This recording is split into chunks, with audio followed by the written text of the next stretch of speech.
하나님께서 여러분들을 복 주시고 지키시고 또 은혜와 평강 주시기를 원합니다. 오늘 새벽에 또 하나님의 말씀 데살로니가 후서 3장 말씀을 여러분들과 나누고자 합니다.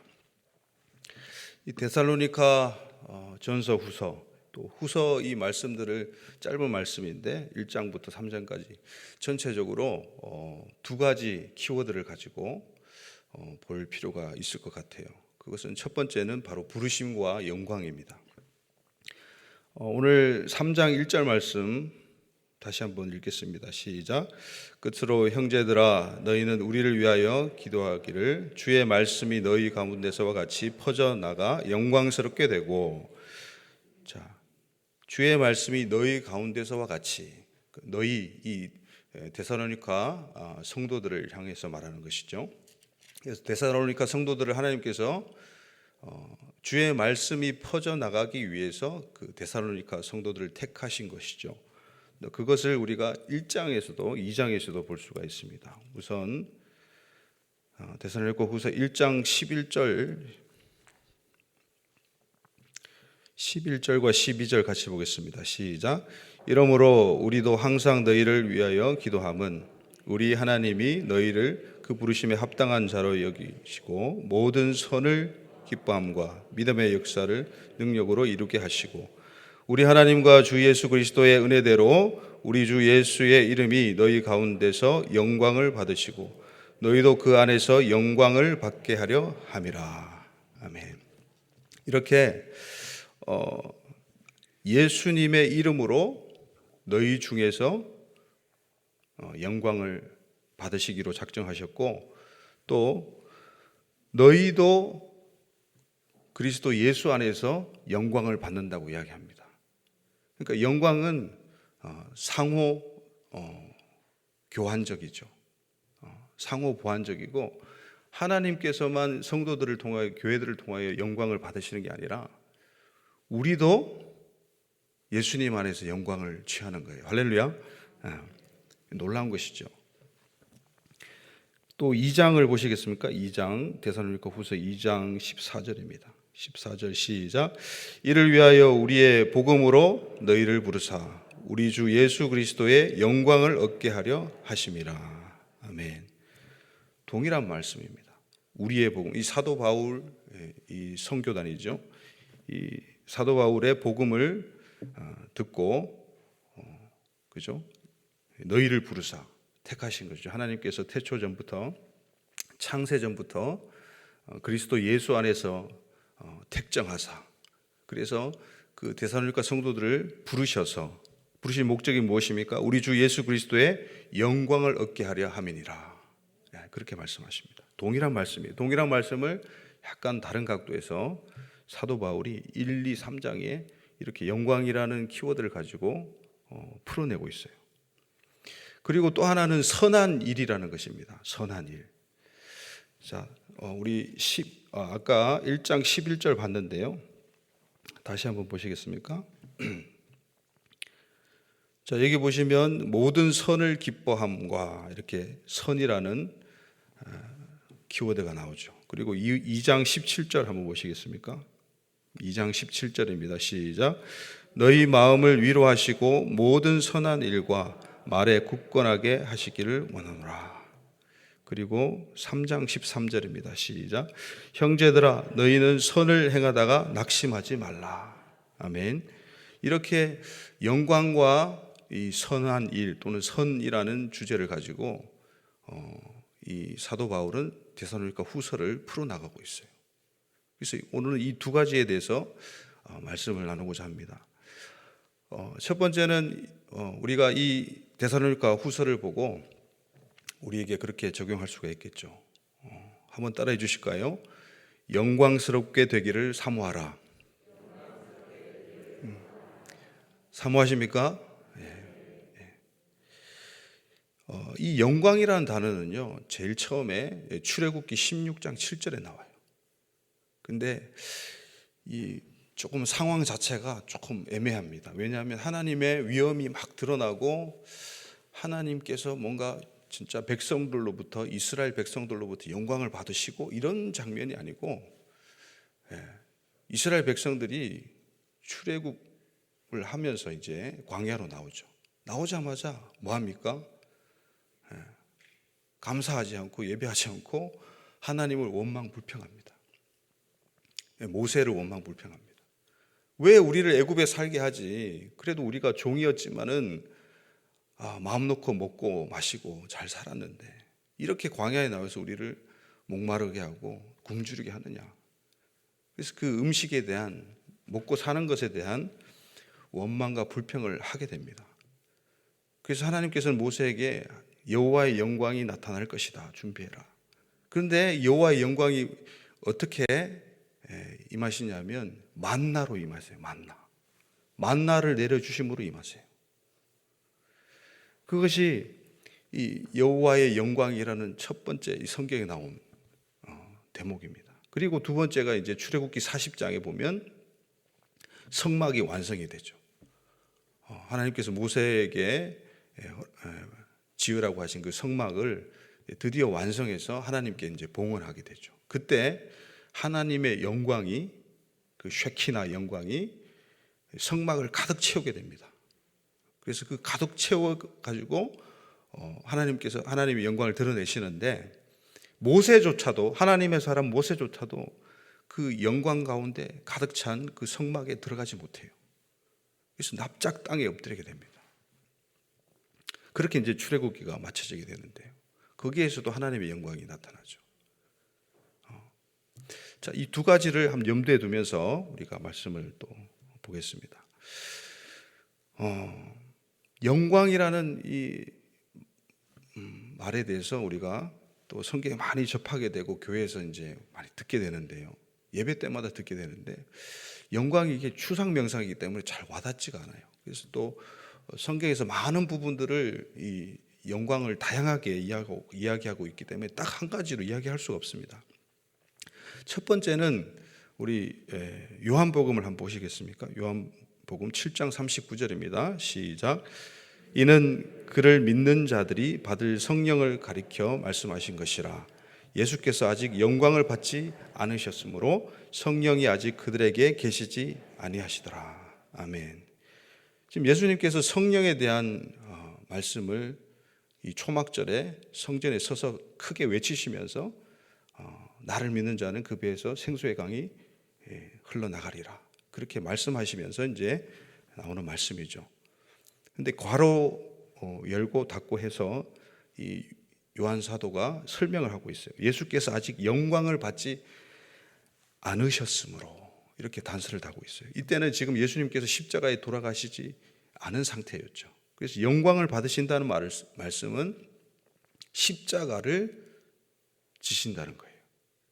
요한복음에서는 이 영광을 십자가로 표현하고 있어요.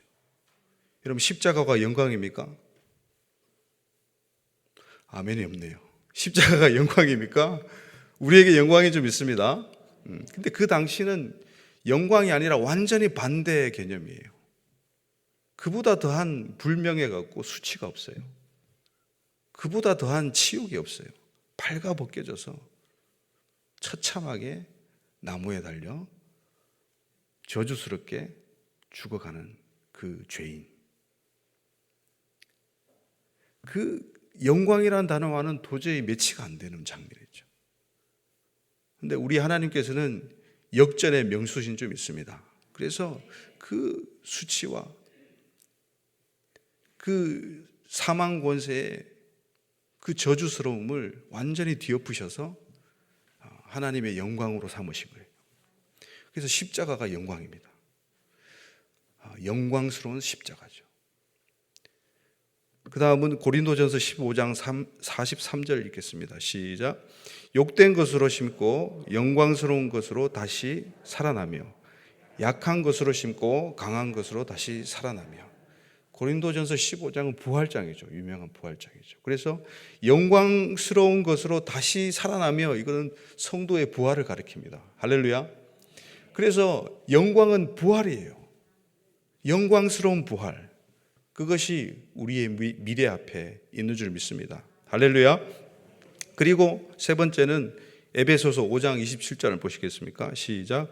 자기 앞에 영광스러운 교회로 세우사 티나 주름 잡힌 것이나 이런 것들이 없이 거룩하고 흠이 없게 하려 하심이라. 아멘.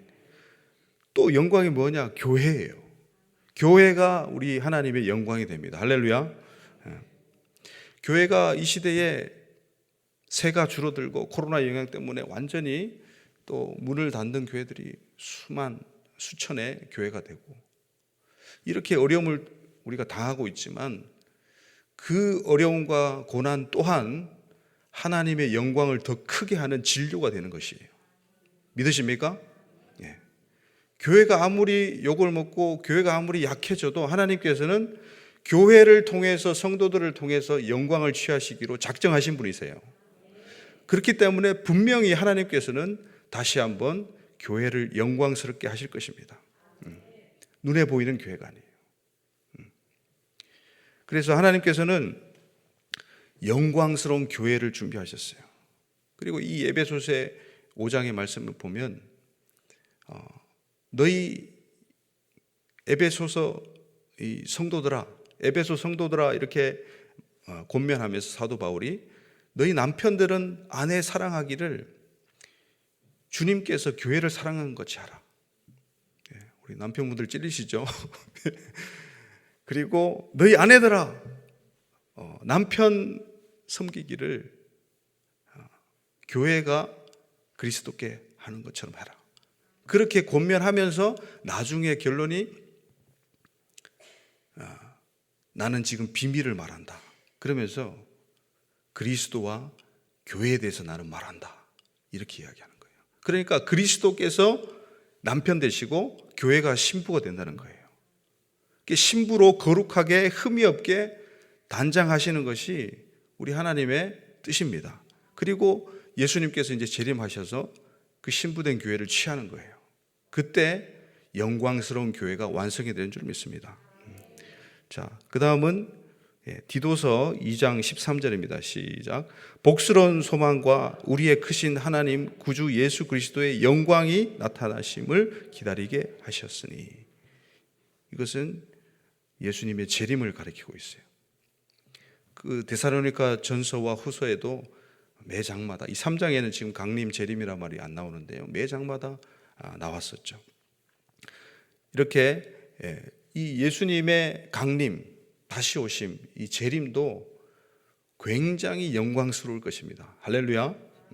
천군 천사와 또 그리스도 안에서 먼저 죽은 자들이 이제 마지막 나팔에 부활해서 예수님 뒤에서 이제 이 땅 가운데 내려오는 거예요. 얼마나 영광스럽겠습니까? 영광스러운 강림, 그것이 또 영광이죠. 그리고 마지막입니다. 시편 145편 12절입니다. 시작. 주의 업적과 주의 나라의 위엄 있는 영광을 인생들에게 알게 하리이다. 아멘. 바로 주님의 나라, 하나님 나라의 영광입니다. 이것이 영광의 결정체입니다.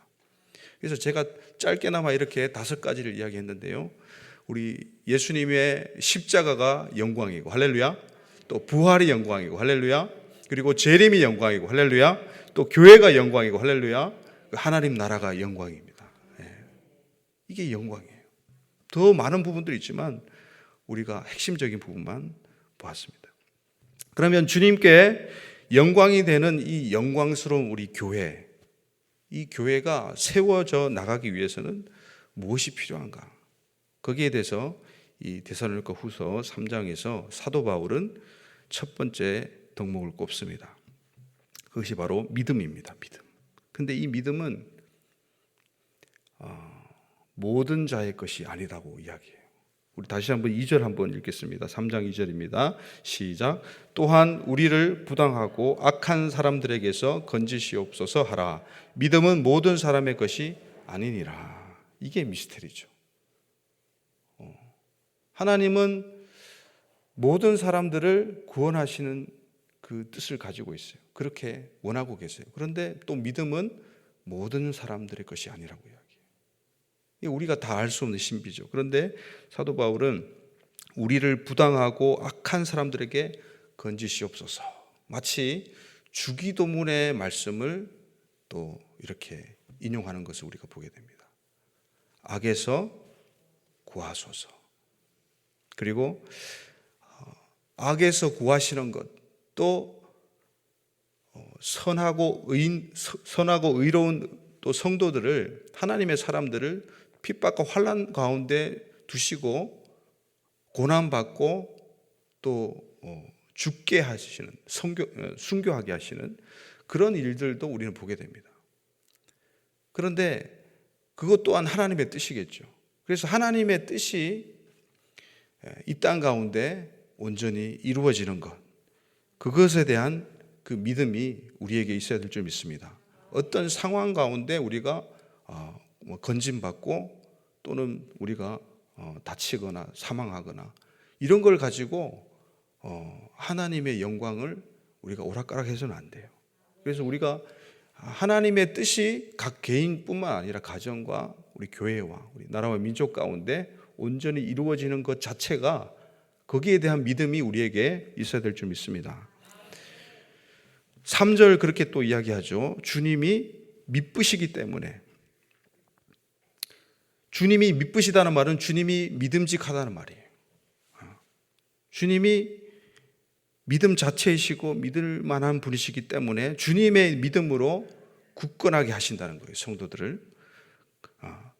성경에서는 우리가 예수님을 믿는다, 예수 그리스도를 믿음으로 구원에 이르게 된다, 이렇게도 이야기하지만은 또 한 방향이 있어요. 바로 예수님의 믿음이에요. 우리가 예수님을 믿는다는 그 실체가 뭐냐? 뭘 믿는 거냐? 우리가 물론 십자가와 부활을 믿고 재림을 믿고 또 하나님 나라를 믿고 이게 다 포함되지만은요, 예수님의 믿음이 있었다는 거예요. 예수님의 믿음. 그래서 소유격과 이 목적격이 이렇게 좀 달라요. 근데 번역에 오류가 있어서 갈라디아서나 또는 로마서에 예수 그리스도를 믿음으로 이렇게 나오는 표현들이 사실상 예수 그리스도의 믿음으로라는 표현들이 상당수가 있습니다.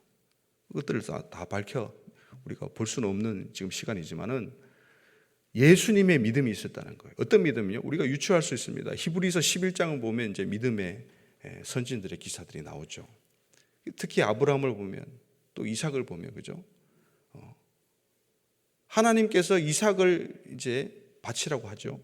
그래서 산제물로 이제 바치려고 칼을 들고 심장에 꽂으려고 하는데 이제 천사가 맞게 되죠. 그런데 히브리서 기자는 이미 이삭을 아브라함이 죽였고 이삭은 죽은 제물로 나와요. 그런데 그 이삭을 죽여도 하나님께서 다시 살리리라는 그 믿음, 그 하나님께서 부활의 영광으로 임할 것을 아브라함은 미리 알았던 것이죠. 그래서 예수님도 십자가에 돌아가시면서 아버지께서 나를 죽은 가운데 그냥 있게 하지 아니하시고 부활시켜 내실 것이다 라는 그 아들의 믿음이에요. 그리고 인류를 향한, 나를 통해서 아버지께서 나의 죽음, 십자가에서 죽음을 통해서 모든 인류를 구원하실 것에 대한 믿음, 그것이 다 포함되는 것이죠. 그래서 예수님의 믿음을 우리가 믿는 것이에요. 할렐루야. 그게 진짜 믿음이죠. 그런데 이 4절부터는 이제 5절 쭉 내려가면 믿음은 행함으로 증명된다는 것을 이야기합니다. 믿음을 우리가 인식하고 우리가 지식으로 갖고 있는 것도 중요하지만 그것을 믿음으로 적용하고 삶에 실천해내는 것, 그것이 중요하다고 이야기하면서 사도 바울 이 선교팀을 스스로 우리를 너희가 본받게 하기 위해서 우리가 자비량으로 했다, 주야로 일을 했다. 텐트 메이커라고 하죠. 사실 텐트를 그때 그 사람들이 유대인들이나 뭐 이방인들이 많이 사용을 했겠어요.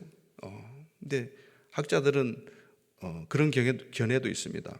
이제 유대인들이 쓰는 이 탈릿, 기도숄이 있어요. 긴 기도숄인데 몸을 다 덮을 수 있고요. 근데 그걸 가지고 이제 쫙 펴가지고 또 이렇게 천막 형태로 만들어가지고 또 결혼식도 행하고 해요. 후파라고. 그래서 그걸 제작했던 것으로 보여진다고 해요. 그게 좀 더 신비성이 있겠죠. 아무튼 이 사도 바울 일행들은 그렇게 주야로 밤낮 가리지 않고 시간만 나면 복음을 전한 것도 있지만은 또 복음을 전하지 않았을 때는 주야로 일을 했단 말이죠. 일을 왜 합니까? 생계를 유지하기 위해서 그렇죠. 그런데 사도 바울이 개체가 많은 교회들로부터 성도들의 헌금을 받아서 사역을 할 수도 있는데도 불구하고 그런 권리가 우리가 없는 것이 아니다라고 9절에서 이야기하죠. 그럼에도 불구하고 사도 바울과 그 일행들은 본을 보이기 위해서 또 성도들이 시험 들지 않게 하기 위해서 철저하게 재정에 관해서는 자비랑으로 자기들이 주야로 밤낮 일을 해서 그 텐트 메이커로서 일을 해서 또 기도쇼를 만들어서 탈릿이라고 하는데 그 탈릿을 만들음으로써 그걸 또 팔고 그런 사업을 함으로써 생계를 유지해 나갔다는 것이죠. 그리고 전도 비용을 감당했던 것입니다. 그리고 두 번째는 믿음 다음으로는 5절 한번 보시겠습니까? 5절, 3장 5절입니다. 시작. 주께서 너희 마음을 인도하여 하나님의 사랑과 그리스도의 인내에 들어가게 하시기를 원하노라. 아멘. 바로 하나님의 사랑과 그리스도의 인내, 이것이 우리 성도들의 행함에 반드시 나타나야 되는 덕목인 줄 믿습니다. 하나님의 사랑과 그리스도의 인내, 사실은 같은 말이에요. 그래서 고린도전서 13장 사랑장에는 우리 사도 바울께서 또 그렇게 말씀하시죠. 사랑은 오래 참고부터 시작합니다. 그리고 쭉 사랑에 대해서 이야기하고 나서 또 끝에도 참고 믿고 바라고 견딘다라고 이야기합니다. 참고 견디는 것, 인내하는 것이 곧 사랑의 실체라는 거예요. 하나님께서 우리를 보고 이스라엘 백성들을 보고 오래 참으신 것처럼 예수님께서 십자가에서 참으신 것처럼 사랑은 인내입니다. 인내. 로맨틱한 그런 게 아니에요. 두 번째 우리가 사도 바울의 이 데살로니가 후서를 보고 또 적용해야 될 점은 한번 따라해 주시겠습니까? 주야로 일하라. 네, 아까 말씀드린 것처럼 주야로 우리가 밤낮 열심히 일하는 그 목적이 생계 유지만을 위한 것이 아니라 결국은 사도 바울과 그 일행들이 일한 것이 생계 유지만을 한 게 아니에요. 사실은 그들이 일하지 않아도 충분히 선교 헌금으로 생계를 유지할 수 있었어요. 그게 아니라 모든 그 성도들에게 덕을 끼치고 하나님 나라의 본을 보이기 위해서 그 일을 했단 말이죠. 오늘 저와 여러분들이 왜 일을 합니까? 왜 일을 하죠?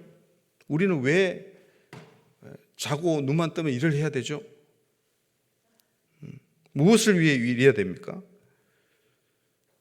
사람들은 그냥 생계 유지를 위해서 먹고 살아야 되니까 입에 풀칠을 해야 되니까 이렇게 이야기합니다. 그러나 우리는 그것을 뛰어넘어야 될 줄 믿습니다. 물질이 부족하면 생활에 염려가 찾아와요. 반대로 물질이 많아지면 방탕함과 쾌락에 취하게 돼요. 이게 아이러니죠. 자, 우리 누가복음 21장 34절 한번 보시겠습니까? 시작. 너희는 스스로 조심하라. 그렇지 않으면 방탕함과 술 취함과 생활의 염려로 마음이 둔하여지고 뜻밖의 그날이 덕과 같이 너희에게 임하리라. 예수님께서 직접 말씀하신 이 마지막 때에 대한 경고의 메시지죠. 한쪽에서는 방탕함과 술 취함으로 이제 이 세상밖에 없다고 생각하는 사람들이죠. 눈에 보이는 세계만 믿고 사는 사람들이에요. 자신의 배가 신이 된 사람들이에요. 육체의 쾌락을 쫓아서 사는 사람들이 방탕하고 술 취하게 되는 것이죠. 또 물질이 많은 사람들, 나눠주기를 거절하고 자기의 배만 채우는 사람들. 또 한쪽에서는 생활의 염려로, 생활고로 얼마나 또 많은 사람들이 스스로 목숨을 끊는 요즘입니까? 생활의 염려 때문에 이게 일을 하지 않을 수가 없는 거예요. 또 그러한 구조로 사람들이 만들어 갑니다.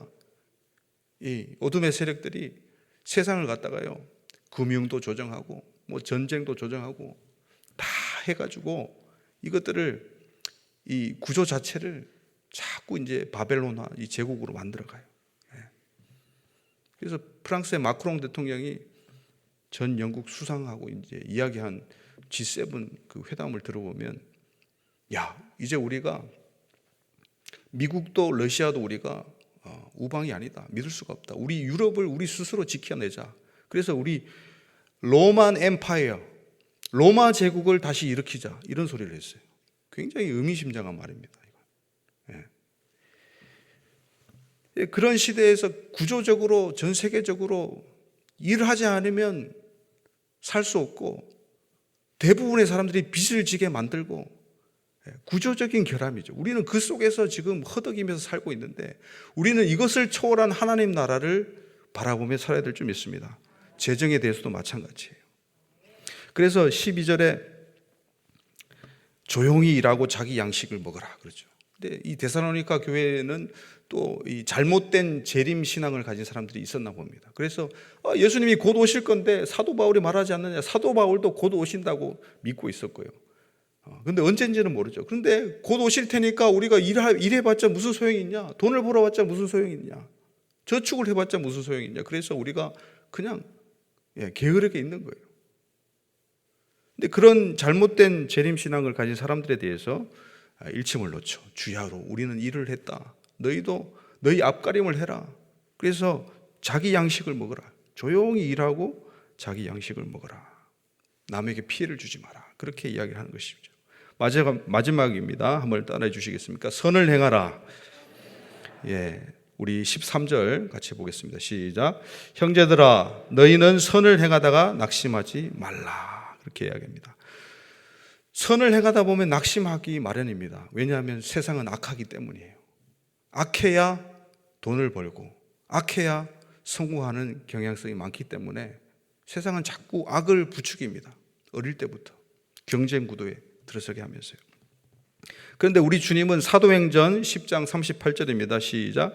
하나님이 나사렛 예수에게 성령과 능력을 기름 붓듯 하셨으며 그가 두루 다니시며 선한 일을 행하시고 마귀에게 눌린 모든 사람을 고치셨으니 이는 하나님이 함께 하셨음이라. 아멘. 예수님께서 성령의 기름 부음을 받고 성령 세례를 받으시고 두루 다니시면서 무슨 일을 하셨다고요? 선한 일을. 그 선한 일은 무엇이라고 이야기합니까? 누가복음 6장 9절 한번 보시겠습니까? 시작. 예수께서 그들에게 이르시되 내가 너희에게 묻노니 안식일에 선을 행하는 것과 악을 행하는 것, 생명을 구하는 것과 죽이는 것 어느 것이 옳으냐 하시며. 선을 행하는 것과 악을 행하는 것, 생명을 구하는 것과 죽이는 것, 곧 생명을 구하는 것, 생명을 살리는 것이 선한 일이에요. 그래서 예수님께서는 성령의 기름 부심을 받고 온 마을을 두루 다니시면서 선한 일을 하셨는데 그것이 곧 생명을 구원하는 일을 하셨다는 말씀입니다. 갈라디아서 6장 9절의 말씀입니다. 너무나 13절과 유사한 말씀이죠. 시작. 우리가 선을 행하되 낙심하지 말지니 포기하지 아니하면 때가 이름에 거두리라. 아멘. 하나님께서 작정하신 일이 선한 일입니다. 할렐루야. 하나님께서 작정하셨기 때문에 이 사단의 공격과 방해로 인해서 그것이 우리에게 낙담이 되고 낙심이 되지만, 좌절이 되지만 결코 하나님은 그 선한 일을 포기하지 않으십니다. 그렇기 때문에 우리는 포기하지 말아야 돼요. 그 선한 일을, 생명을 살리는 일을. 에베소서 2장 10절입니다. 시작.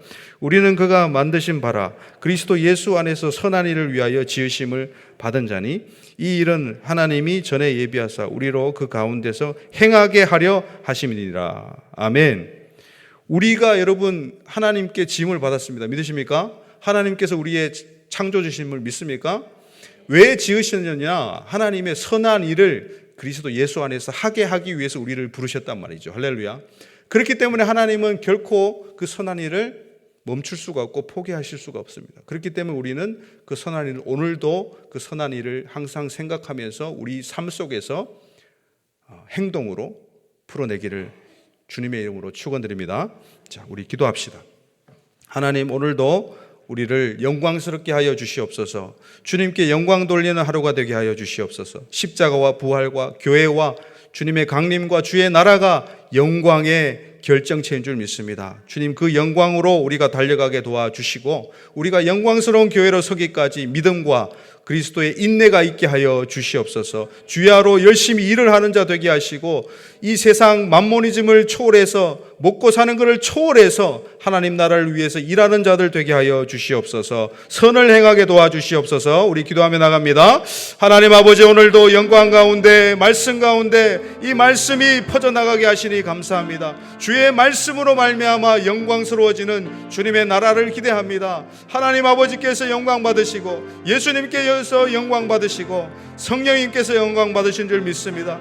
영광스러운 십자가를 지는 하루가 되게 하여 주시옵소서. 영광스러운 부활을 향한 몸짓을 오늘 하루도 하게 하여 주시옵소서. 영광스러운 교회를 섬기게 도와주시옵소서. 세우게 도와주시옵소서. 영광스러운 주의 강림을 고대하며 기다리고 준비하는 자들 되게 하여 주시옵소서. 영광스러운 주의 나라를 품게 하여 주시옵소서. 그렇게 우리가 주야로 열심히 일해서 선을 행하는 자들 되게 하여 주시옵소서. 역사하여 주시옵소서. 주여, 우리를 선한 일을 하기 위해서 부르셨사오니 주님의 뜻대로 우리를 역사하여 주시고 이끌어 주시옵소서.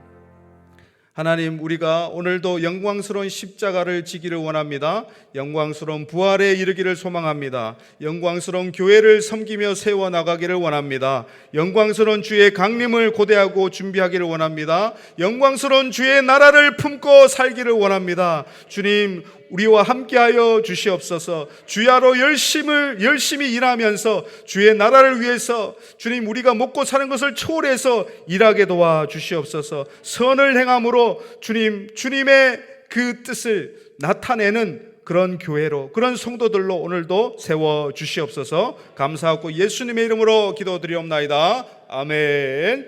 주여, 주여, 주여.